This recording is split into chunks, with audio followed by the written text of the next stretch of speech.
Hey guys, this is Mike, and you're listening to Feeling Twisty. I'm really glad you're here. Really, I am. I want to start with a question from a listener. She emailed me today with a few questions, and this one in particular, I wanted to just talk about on today's episode because I don't like having to type, having to explain it. I think would have taken up a lot of words. So I thought I'd just talk about it on the episode, much easier for me. And I think this will give to anyone listening. Okay, so the question is she wanted to know the difference, or if there is a difference, because she was seeing it as a contradiction between dwelling in the state of the wish fulfilled and when I talk about just dropping it, or forgetting about it, or when I say it is done.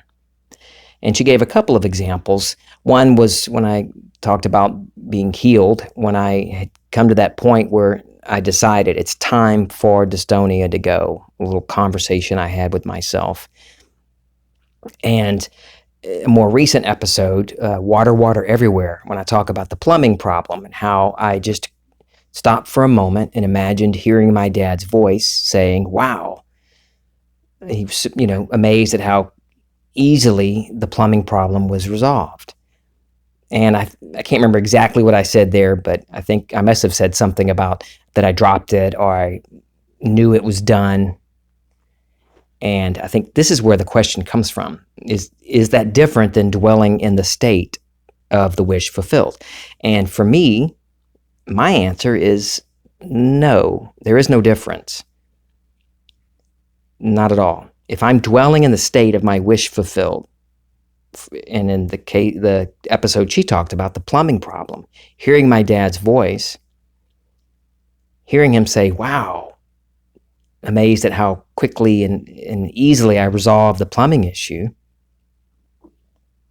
I knew it was done. And so in that moment, I moved into the state of my wish fulfilled, and I continued dwelling in the state of my wish fulfilled, knowing it was done. And so when you move states, when you move to a new state of being, a new state of consciousness, from that new state is where you view the world. So your thoughts are different, your opinions, your beliefs, your reactions to things, and what you manifest, what you experience in life, everything changes because you've moved.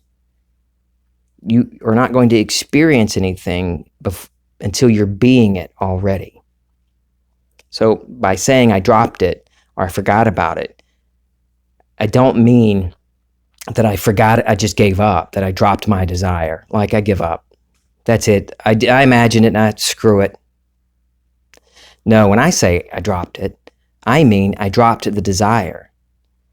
If I'm still desiring it, if I'm still wanting it, and I still think of whatever the problem is, whatever the issue is, if I'm thinking of it still in a way that it's not resolved, then I am not dwelling in the state of my wish fulfilled. So when I say I dropped it, I dropped the desire. I dropped the worry because I know it's done. I cannot worry about it. I cannot.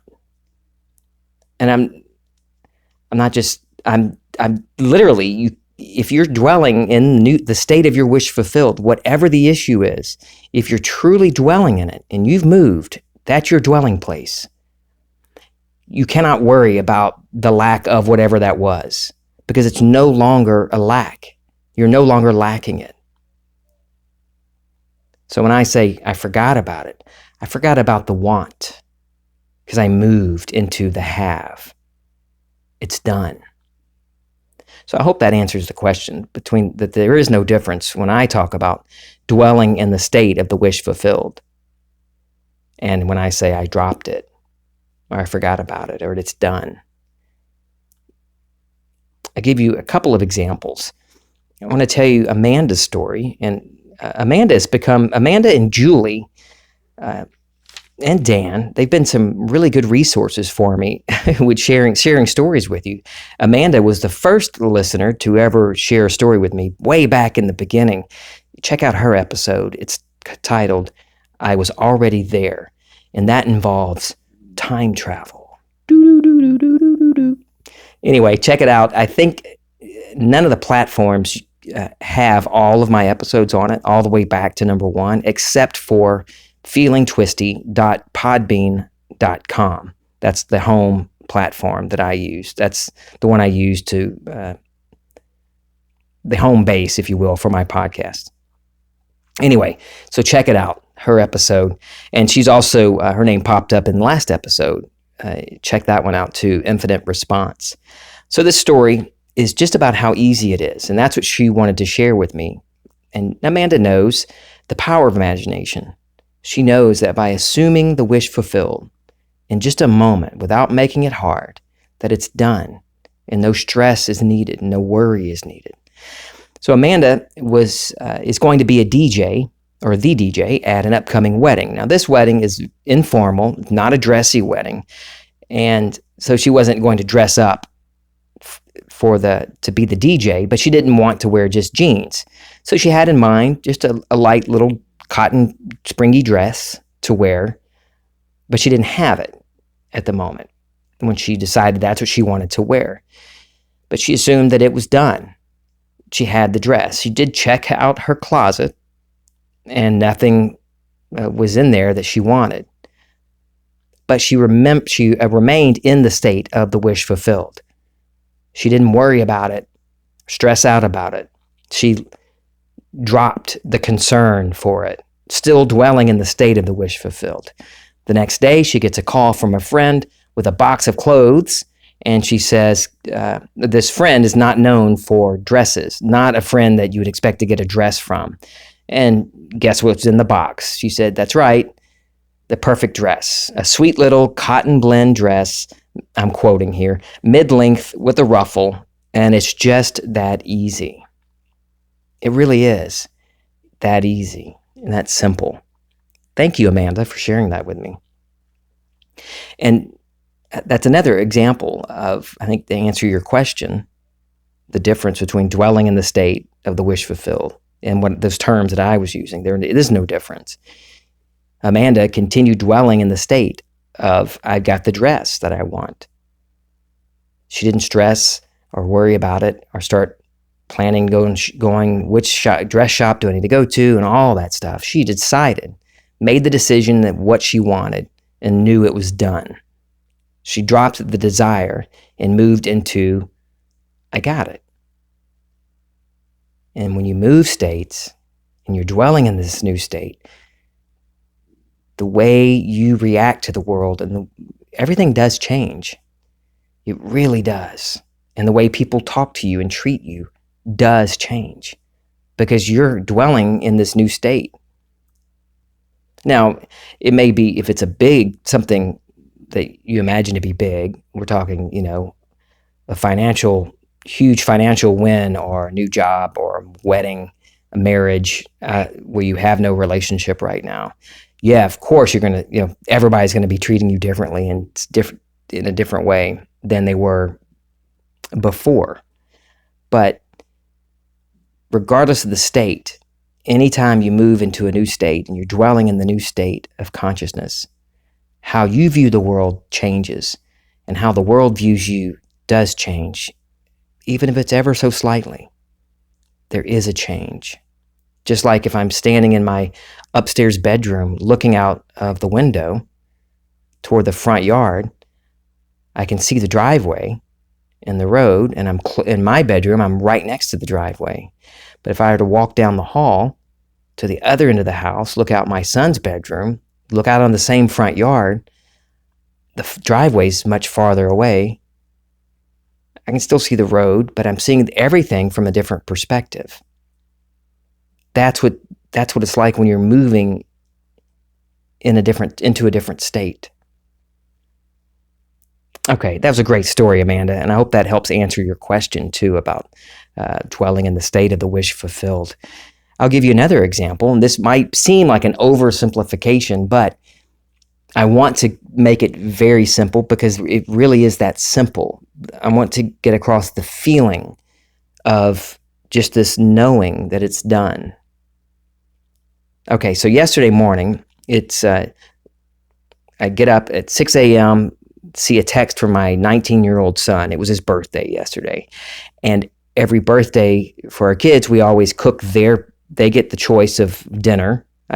We cook for them. Actually, I do the cooking. We cook for them, and we make a cake for them, their choice of cake. So yesterday morning, I get the text from Caius telling me he wants a double layer chocolate chip cookie cake, homemade, and pasta jambalaya. By the way, pasta jambalaya is a delicious dish. If you want the recipe, I'll send it to you. Just email me. It's so good.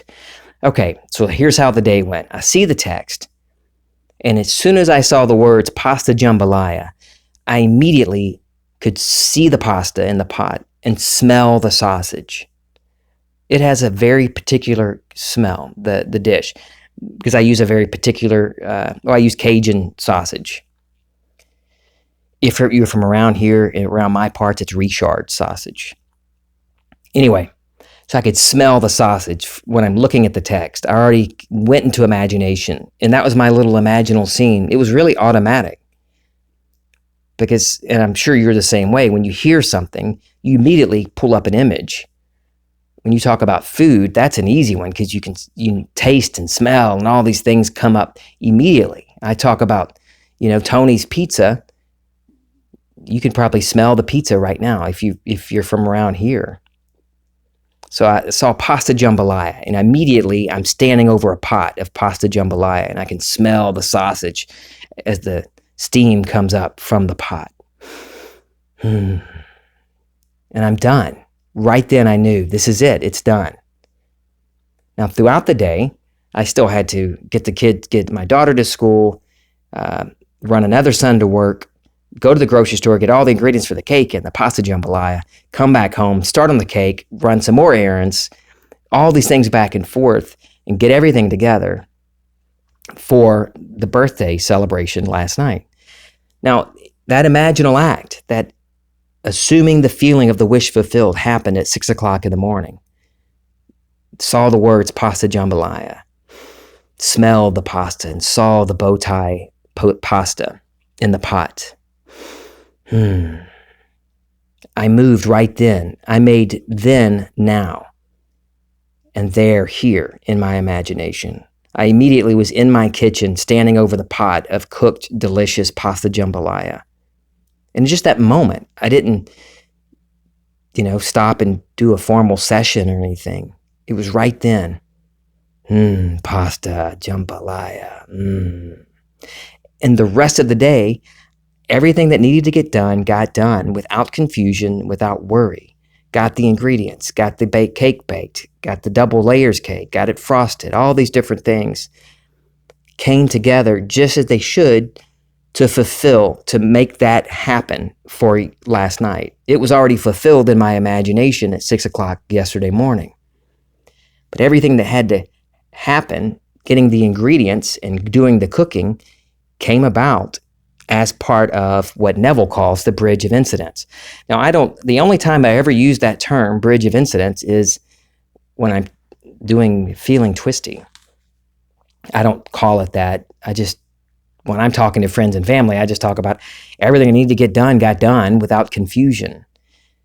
That's one way, a clear signal for me when I'm confused or worried about the steps in something, then I am not in my state of my wish fulfilled. If there's confusion over a choice or a step to take, then I'm not dwelling in that state of my wish fulfilled. I'm not in that it is done mode, knowing that it's done. I'm still holding on to the wanting and not dwelling in the having of it. So throughout the day, I remained in the state of my wish fulfilled. That pasta jambalaya, double layer chocolate chip cookie cake tonight, Caius' birthday, it's done. And everything that needs to get done got done. So that was me dwelling the whole day in the state of my wish fulfilled. And you might be thinking, well, that sounds, you knew you have to cook. But it's the feeling I'm talking about. Talking about in imagination that morning, seeing it and smelling it done. And of course I had stuff to do to get to it, but I wasn't confused about it, and I wasn't stressed out about it. I did it with joy. I enjoy cooking, but everything worked out. The steps come together smoothly when you're dwelling in the state of your wish fulfilled, in my experience. Now, I could have worried about it, started stressing out. Oh, wait, more people are coming? I don't know if I have enough food for that many people. What if it's not done in time? What if I get the wrong sausage? What if the cake falls? What if it's too hard? What if I overcook the cookie cake? All these different things I could have worried about that would have indicated to me I'm not dwelling in the state of my wish fulfilled, or that I had not dropped the desire of it. I hadn't truly moved and stayed in the new state if I had gotten into worrying about it. Now, had that happened, had I worried about it, and then noticed that I was worrying about it, I could have immediately moved right back into the state of my wish fulfilled.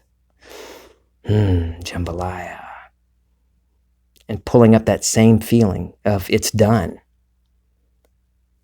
Sometimes when that does happen, I don't necessarily bring up the imaginal scene again, but I do pull the feeling back up and remind myself of who I really am.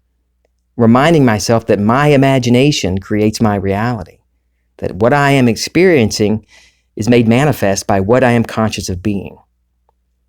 And I move back into it. And I do tell myself sometimes, it's done. It's already true. Oh, yeah. Sometimes it's like like the V8 commercial, those old V8 vegetable juice commercials, and they knock their forehead, I could have had a V8. Sometimes it's like that. It's like, duh. Of course I've got this taken care of. Of course it's done. And I'm right back into the state of my wish fulfilled. By the way, the pasta jambalaya was freaking delicious. It wasn't too spicy this time. I was told, my daughter asked me not to make it so spicy. So I left off I left out all of the cayenne pepper this time.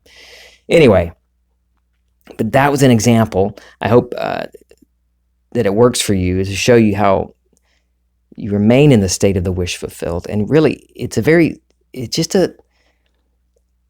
subtle and smooth and easy. It's not thunderbolts and lightning, it's not a miracle when things happen for you.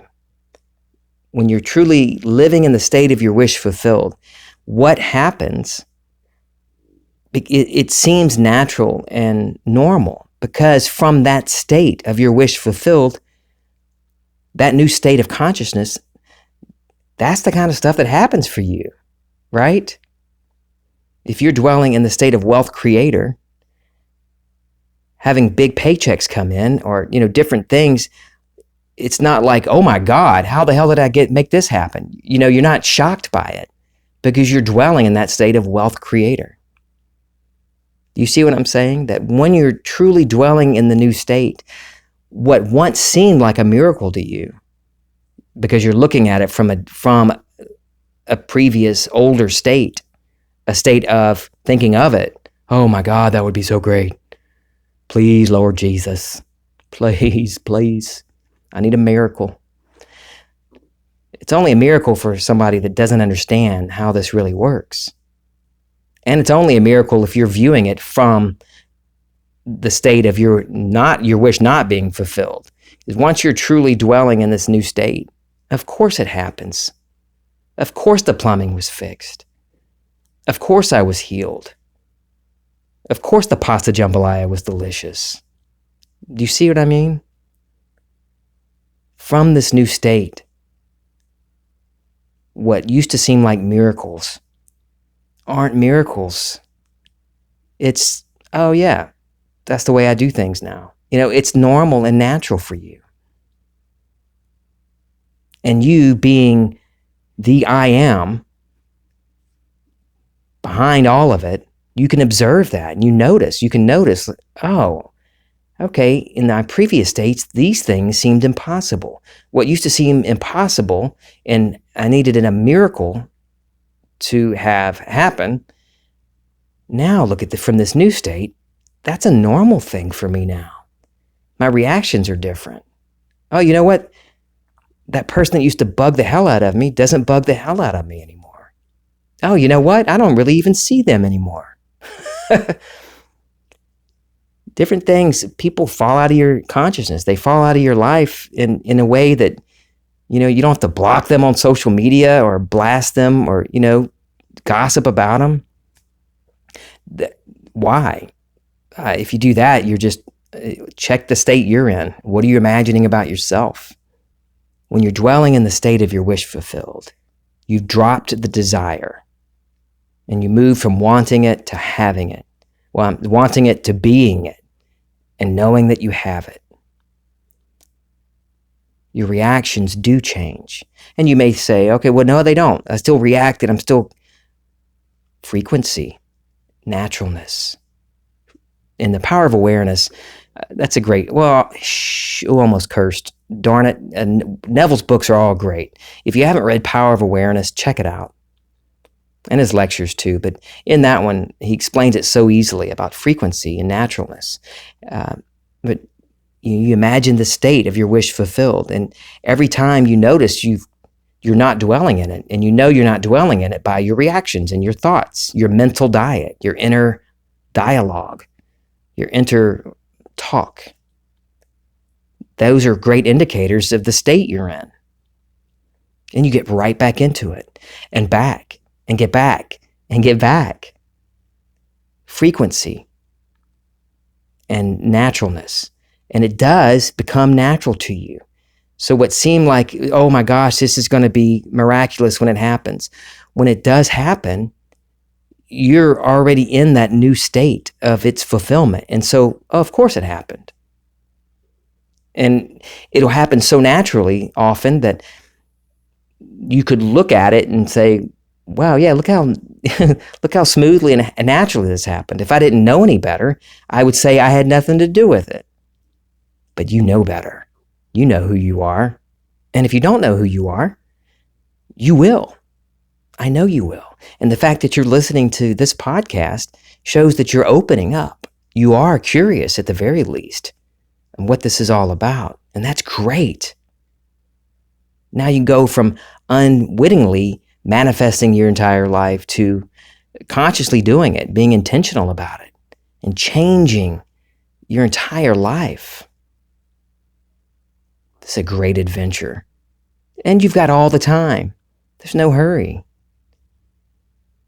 No beating yourself up if it seems like you're getting bumped out of the state of your wish fulfilled. Believe me, I know all about that. Shoot. Getting bumped. Get back into it. Get back into it. Get back into it. Check out my episodes. It's from a couple weeks ago. It's Specifically General is one of them. It's about whether you should be specific or general. I'm not going to give you the answer. Check it out. And check out another one called Naturalness. And that's where I talk about the frequency and naturalness. And then also while you're at it, if you haven't listened to, I think it's episode 74. The title of it is I. I love that episode. It's about changing the concept or changing the feeling of I. And I use Neville Goddard's lecture as a reference. All right, guys, shoot me an email if you want to share a story with me or you have a question or you want that jambalaya recipe, feelingtwisty@gmail.com. I love you guys. This is Feeling Twisty.